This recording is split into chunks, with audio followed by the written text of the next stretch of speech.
বৌমা শাশুড়ির এই ঝগড়ার প্রধান কারণ হচ্ছে জেনারেশন গ্যাপ, ঠিক কিনা? শাশুড়ি এক জেনারেশনের আর বৌমা আরেক জেনারেশনের। শাশুড়ি ভাবে একরকম, বৌমা ভাবে আরেক রকম। শাশুড়ি চায় বউর উপর খবরদারি করতে, বউ চায় শাশুড়ির উপর খবরদারি করতে।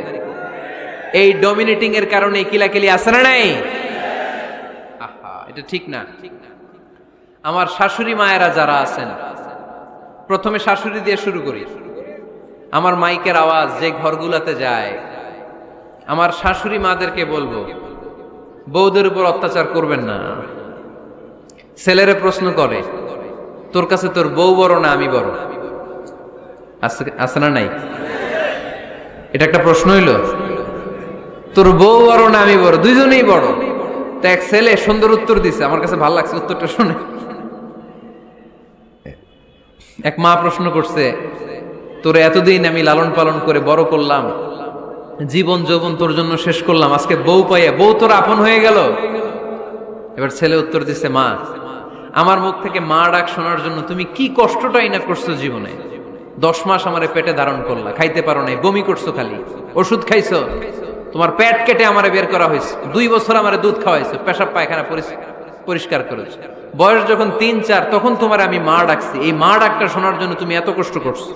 আর আরেকবারের মাইয়া এই ঘরে আইসাই তোমার মা ডাকা শুরু করছে। যেই মেয়েটা তোমারে মা ডাকে সে আমার আপন হবে না কেন মা? ঠিক কিনা?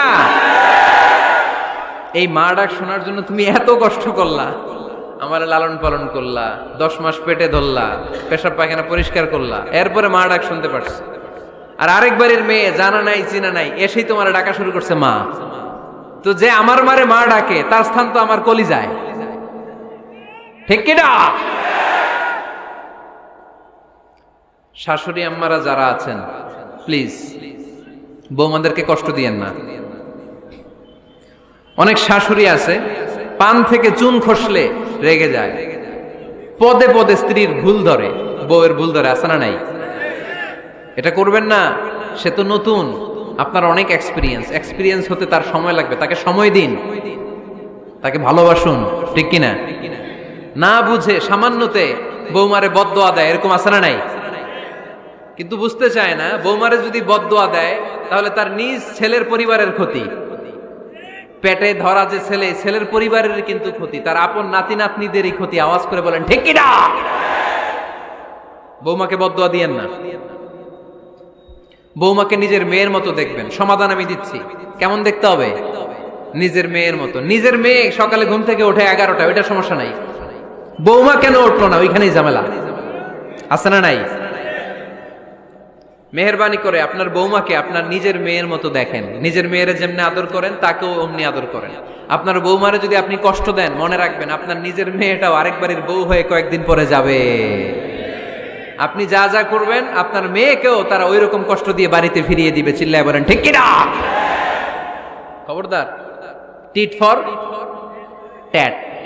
ইট্টি মারলে পাটকেলটি খেতে হয়। এজন্য শাশুড়ি আম্মা জানারা যারা আছেন, বৌমার সাথে খারাপ আচরণ করবেন না মেহেরবানি করে। তাকে আপনি কষ্ট দিলে আপনার নিজের মেয়েটাও আরেক বাড়ির বৌমা হবে, সেও ওই বাড়িতে এই কষ্টগুলো ভোগ করবে। এগুলো যখন আপনি শুনবেন তখন আপনার চোখ দিয়ে পানি পড়বে কি পড়বে না? পড়বে। এবার আসেন বৌমার কথা বলি। বৌমা যারা আছেন মেহেরবানি করে, বৌমা যারা আছেন মেহেরবানি করে আপনার শাশুড়ি আম্মাকে নিজের মায়ের জায়গায় রাখবেন। আপনার বাড়ি ছেড়ে নতুন বাড়িতে আসছেন, তো এটাই তো আপনার বাড়ি। আপনার মা রেখে দিয়ে নতুন মা পাইছেন, এটাই তো আপনার মা। তো ওনাকে মায়ের জায়গায় বসাতে আপনার সমস্যাটা কোথায়? বৌমারা খেয়াল রাখবেন, আপনি আপনার শাশুড়ির সাথে যে আচরণটা করতেছেন, আপনার শেষ বয়সে আপনার ছেলের বিয়ে দেওয়ার পরে যে বৌমাটা আসবে ওই আচরণই আপনাকে ফিরিয়ে দিবে। The nature has its own return. প্রকৃতির একটা মাইর আছে, এটা শেষ মাইর, এটা শেষ খেলা। প্রকৃতির খেলা বড় খেলা। আপনি আপনার শাশুড়ির সাথে যে আচরণ করবেন, আপনার শেষ বয়সে আপনি একদিন শাশুড়ি হবেন, এটা মাথায় রাখবেন। ওই আচরণই আপনি ফিরে পাবেন। আওয়াজ করে বলতে হবে ঠিক কিনা? এজন্য 9 নাম্বার পয়েন্টস হচ্ছে মিউচুয়াল রেসপেক্ট। সবাই যেন সবাইকে ভালোবাসি। দোষ ছাড়া মানুষ নাই। সবার দোষ আছে, আমরা যেন একে অন্যের দোষ না খুঁজি। বৌমারা, আপনাদের কেন যদি আমার মাইকের আওয়াজ যায়, অল্প কিছু টেকনিক অবলম্বন করলে আপনি আপনার শাশুড়ির মন জয় করতে পারবেন। শাশুড়িরা আসলে বেশি কিছু চায় না, আগের জামানার মানুষ তো, এদেরকে ওইভাবে হাত করতে হবে। মাঝে মাঝে একটু শাশুড়ির মাথায় তেল দিয়ে দেন, চুলে তেল দিয়ে দিবেন আর কি, মাঝে মাঝে চুল আশ্রয় দিবেন, এগুলো কিন্তু খুব পছন্দ করে শাশুড়িরা। ওনার প্রেশারটা একটু মেপে দিবেন, ডায়াবেটিক্সের ওষুধটা খাইলো কিনা সময় মতো খোঁজ নিবেন, কি পছন্দ করে খেতে একটু রান্না করে দিবেন। যেই বক্তার ওয়াজ শুনতে পছন্দ করে ওই বক্তার ওয়াজগুলো ডাউনলোড করে শাশুড়ি আম্মাকে দিবেন, ইসলামী বই দিবেন। দেখবেন বয়স্ক নারীরা মাহফিল যেতে খুব পছন্দ করে, ওয়াজ শুনতে খুব পছন্দ করে, নবীদের কাহিনীগুলো শুনতে পছন্দ করে। বসায় বসায় একটু কাহিনীগুলো শোনাবেন। বাইরে বেরোলে জিজ্ঞেস করেন, আম্মা আপনার কিছু লাগবে কিনা। আর একটা টিপস আছে, চুল যখন আশ্রাবেন আর শাশুড়ির মাথায় যখন তেল দিয়ে দিবেন, তখন অতীতের কথা জিজ্ঞেস করেন, দেখবেন অতীতের স্মৃতিতে হারিয়ে গিয়েছে আপনার শাশুড়ি। কি জিজ্ঞেস করবেন জানেন? জিজ্ঞেস করবেন, আম্মা জান, মুক্তিযুদ্ধের সময় আপনার বয়স কত ছিল? ওই সময় মুক্তিযুদ্ধের সময় আপনাদের এলাকায় কি কি হয়েছিল মা? আরেকটা প্রশ্ন করবেন, মা বিয়ের সময় আপনি কেমন ছিলেন? ওই দিন দেখবেন বুড়ি আর বুড়ি নাই, জুয়ান হয়ে গেছে। ওই দিন বলবে, মা আমি অনেক সুন্দরী ছিলাম, আমার মাথায় অনেক চুল ছিল, আজকে নাই। আমগো গ্রামে আমার সাথে সুন্দরী মাইয়া ছিল না। অতীতের স্মৃতিতে, স্মৃতি হাতরাতে হাতরাতে তিনি হারিয়ে যাবেন। জিজ্ঞেস করবেন যে, মা শীতকালে আপনাদের দেশে কি পিঠা বানাতেন আপনি যখন ছোট ছিলেন, আপনার বাপ চাচারা কি করতো? এগুলো জিজ্ঞেস করলে উনি স্মৃতির পাতা হাতরাতে হাতরাতে চোখ দিয়ে দাঁড় দাঁড় করে ওনার পানি ঝরতে শুরু করবে। আপনার জায়গায়, ওনার হৃদয়ের মনি কোঠায় এমন জায়গায় পৌঁছবে, আপনার ছাড়া উনি কিছুই বুঝবে না। বৌমারা, এই অল্প কিছু টিপস অবলম্বন করে আপনারা আপনাদের শাশুড়ির মনকে জয় করতে পারেন। শাশুড়ি বৌমার দ্বন্দ্ব আমরা চাই না, আমরা চাই শাশুড়ি বৌমাকে নিজের মেয়ের মতো জানো, আর বৌমার শাশুড়িকে আপন মায়ের মতো ভালোবাসুক, ঠিক কিনা? এই মিউচুয়াল রেসপেক্টই পারে শাশুড়ি বৌমার দ্বন্দ্বকে দূর করতে, আর ঘরটারে শান্তির টুকরা বানাতে। আওয়াজ করে বলেন ঠিক কিনা? কয়টা গেল? আর আছে কয়টা? দোয়া করবেন একে অপরের জন্য। দোয়া, সাইয়েদনা ইব্রাহিম ফ্যামিলির জন্য দোয়া করতেন, রব্বি জাআলনি মুকিমাস সালাতি ওয়া মিন যুররিয়াতি রব্বানা ওয়া তাকাব্বাল দুআ। ও আল্লাহ, আপনি আমার নামাজ কায়েমকারী বানান, আমার কলিজার টুকরা সন্তান ইসমাইলকেও নামাজ কায়েমকারী বানান, আমার দোয়াটা আপনার দরবারে আপনি কবুল করে নেন। সুবহানাল্লাহ পড়েন।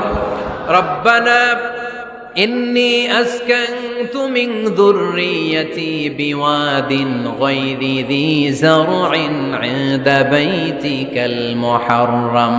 ও আল্লাহ, আমার সন্তান সন্ততি, আমার ফ্যামিলিকে ধুধু মরুপ্রান্তর এই উপত্যকার মধ্যে তোমার কাবা ঘরের সামনে রেখে গেলাম, তাদেরকে তুমি নামাজ কায়েমকারী বানিয়ে দিও। গোটা বিশ্বের সব মানুষের অন্তর আমার ফ্যামিলির দিকে আল্লাহ তুমি ঝুঁকিয়ে দিও। ওয়ারযুকহুম মিনাস সামারাত, ফলমূল দিয়ে আল্লাহ তুমি তাদেরকে রিজিকের ব্যবস্থা করে দিও। তার মানে সব নবীরা তাদের পরিবারের সদস্যদের জন্য দোয়া করতেন কি করতেন না? আবার কোরআন আমাদেরকে শিখালো, রব্বানা হাব লানা মিন আজওয়াজিনা ওয়া মিন যুররিয়াতিনা কুররাতা আ'য়ুন ওয়াজআলনা লিল মুত্তাকিনা ইমামা। ও আল্লাহ, এমন নেককার সন্তান, এমন নেককার স্ত্রী আপনি আমাকে দান করেন যাদের দিকে তাকালে আমার চোখ দুইটা ঠান্ডা হয়ে যায়। চক্ষু শীতলকারী স্ত্রী দেন। বিয়ে যাদের হয় নাই, ইয়াং ছেলেরা এই দোয়াটা করবা। বিয়ের জন্য দোয়ার দরকার আছে না নাই? প্রতিদিন এই দোয়া করবা, আল্লাহ এমন স্ত্রী দেন, এমন জীবন সঙ্গিনী আপনি আমাকে দেন, এমন লাইফ পার্টনার দেন যার দিকে তাকালে আমার চোখ জুড়িয়ে যায়। এমন সন্তান আল্লাহ আপনি আমার ফ্যামিলিতে দেন যাদের দিকে তাকালে আমার চোখ দুইটা ঠান্ডা হয়ে যায়। নেককার সন্তান, নেককার স্ত্রী আল্লাহর কাছে দোয়া করে চেয়ে নিতে হয়। তাহলে ফ্যামিলি মেম্বার একে অপরের জন্য দোয়ার দরকার আছে না নাই? বাবা দোয়া করবে ছেলের জন্য, ছেলে করবে বাবার জন্য, মা দোয়া করবে মেয়ের জন্য, মেয়ে করবে মায়ের জন্য, ভাই করবে বোনের জন্য, বোন করবে ভাইয়ের জন্য। দোয়ার দরকার আছে না নাই? দোয়া করবেন সবাই সবার জন্য। এই যে কোরআনের বঙ্গানুবাদ পাওয়া যায় না এখন, কথা বলেন। স্মার্টফোন আছে কার কার দেখি? হ্যাঁ, কারা কারা স্মার্ট দেখি? হাজার হাজার স্মার্ট, মাশাআল্লাহ। এই স্মার্টফোনের ভেতরে আল কোরআন নামে বাংলায় কোরআনের একটা অ্যাপস পাওয়া যায়। কথা বলেন, পাওয়া যায় কি যায় না? আজকে থেকে এই অ্যাপসটা ডাউনলোড করে প্রতিদিন 1 আয়াত 2 আয়াত 3 আয়াত করে পড়া শুরু করে দেন। বাঁচতে হলে পড়তে হবে, বাঁচতে হলে জানতে হবে, ঠিক কি না? এই স্লোগান আমাদেরকে শিখায়। এই স্লোগান তো আল্লাহ, এই স্লোগান দিয়েই তো আল্লাহ কোরআন শুরু করছে, ইকরা বিসমি রাব্বিকাল্লাযী খালাক। বাঁচতে হলে জানতে হবে, বাঁচতে হলে পড়তে হবে, পড়ার কোনো বিকল্প নাই। আওয়াজ করে বলেন ঠিক কি না? সুজানগরের রায়েরা, মোবাইলের অ্যাপসের ভিতরে আমরা কোরআন রাখতে রাজি আছি তো সবাই? হাদিসের অ্যাপস ডাউনলোড করতে রাজি আছি তো? বাস রাজি আছি, ডাউনলোড করে রাইখা দেবো, আর কেউ পড়বো না নাকি? হ্যাঁ, প্রতিদিন একটা আয়াত হলেও যেন আমরা পড়ি। আল্লাহ যা বলা দরকার সব বলে দিয়ে গেছে, নতুন করে আর কিছু বলবে না। আমরা যেন পড়াশোনা করি, আমরা যেন একটা পাঠাগার বানাই। আবারও কখনো আসার সুযোগ হইলে আমি জিজ্ঞেস করবো, যদি আমার মনে থাকে যে আপনাদের পাঠাগার আছে কার কার ঘরে, সেদিন সবার হাত তুলতে হবে। এমনি পারা যাবে তো? আল্লাহ তুমি তৌফিক দাও।